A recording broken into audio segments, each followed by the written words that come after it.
هذه هي الوصفه اللي غادي خصك تسجلي لرمضان العشاء. عرفتو كتجي غزاله ما تشبعوش منها.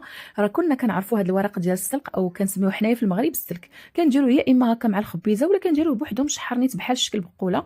كيجي زوين. مي الطريقه اللي غنشارك معكم اليوم كتجي رائعه ما تشبعوش منها ولذيذه بزاف. وراكم عارفين المنافع ديالو كثيره، فيه البوتاسيوم، فيتامين ك، المغنيسيوم كيسهل الهضم، فيتامين ا وسي، يعني بزاف ديال المنافع. المهم انا خديت هنايا الربطه، حيدت منها غير الورق. العواد غنخليهم تنديرهم مع الخبيزه ولا هكا ديروهم بوحدهم مشحرين. خديتهم غسلتهم مزيان مزيان ولولاني من التراب مره وجوج وثلاثه. من بعد كندير واحد الطنجره كندير فيها الماء ولا قاميله حتى كيغلى داك الماء، عاد كنزلهم فيه دقيقه ما نفوتوهاش. من بعد كنحيدهم كنديرهم في شي اناء اللي يكون فيه الماء بارد ولا بانيو يكون فيه الماء بارد مزيان، وكنحطهم فيه. ما تكثروش لهم الطياب، حنا راه غير دقيقه فقط باش يتطلقوا لينا ويجيونا كيف بغيناهم. من بعد صافي كنخليهم في هذاك الماء. وكناخذ واحد البصله تكون كبيره كنقطعها هكا وكنديرها في الهاشوار باش نطحنها تكون رقيقه، يعني تكون مشلضه رقيقه ماشي مطحونه تطلق الماء، غير تكون رقيقه مزيان. شويه القزبور ومعدنوس حتى هو درتو في الهاشوار بالشكل اللي شفتوا معايا.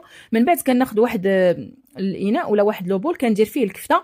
انا هنايا دايره الكفته ريجيم، وكفته اللي معاها شويه ديال الشحمه باش كتجينا الوصفه بنينه. زدت عليها شويه من هذيك البصله القزبور ومعدنوس، وغندير شويه ديال الرز. درتي غير الرز العادي اللي كنكون اصلا مرقداه في الماء واحد 10 دقائق قبل، كنغسلو مزيان ونصفيه ونزيدو.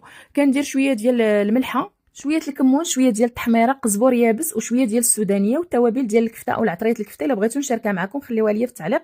شويه ديال زيت الزيتون. صافي كنخلط دوك العناصر مزيان حتى كتولي ليا بحال شكل شي عجينه هكا.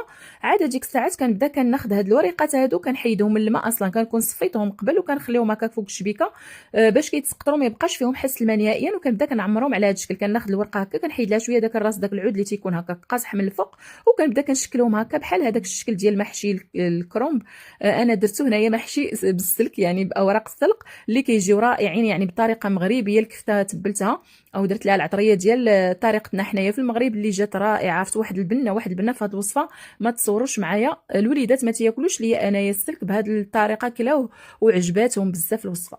المهم خديت هذيك الكميه كامله اللي عندي كما شفتوا معايا، درتها حتى دوك الوريقات اللي تيكونوا صغيورين كنشاركهم، يعني كندير وحده حدا وحده باش ما كنضيعوش، وكنلويهم كما شفتوا معايا موضح. والباقي الكفته اللي بقات عندي حتى هي حربلتها هكاك، درتها طويله على شكل صبيعات، وحتى هي درتها في هذا المول هذا ديال الدجاج. من بعد ما كنكون ستفت كلشي هاد العناصر كناخذ واحد الكاس اللي درت فيه لاصوص طوماط، يا اما ديروا مطيشه ديال الدار مطحونه ولا هذيك اللي كتكون معلبه غير تكون ما فيهاش مواد حافظه من الاحسن. زدت عليها شويه من هذاك الماء اللي غلينا فيه اول مره السلك. ومن بعد كندير شويه ديال الملحه، شويه ديال زيت الزيتون، كندير شويه ديال صوص السوجه كتبقى غير اختياريه ماشي ضروري، شويه ديال البزار، وكندير شويه ديال الثومه محكوكه او جوج ضريصه ديال الثومه، قزبور ومعدنوس. صافي كنخلط هاد العناصر مزيان وكنخوي هذيك لاصوص كامله فوق من هذاك المحشي كامل على هذا الشكل هذا. كنغطي بابي كويسون وكندير فوقو بابي الومنيوم، وكندخلو الفران اللي كنكون مسخناه من قبل 220 درجه عافيه فوق حتى يطيب، ونوريكم ان شاء الله كيفاش كيجي.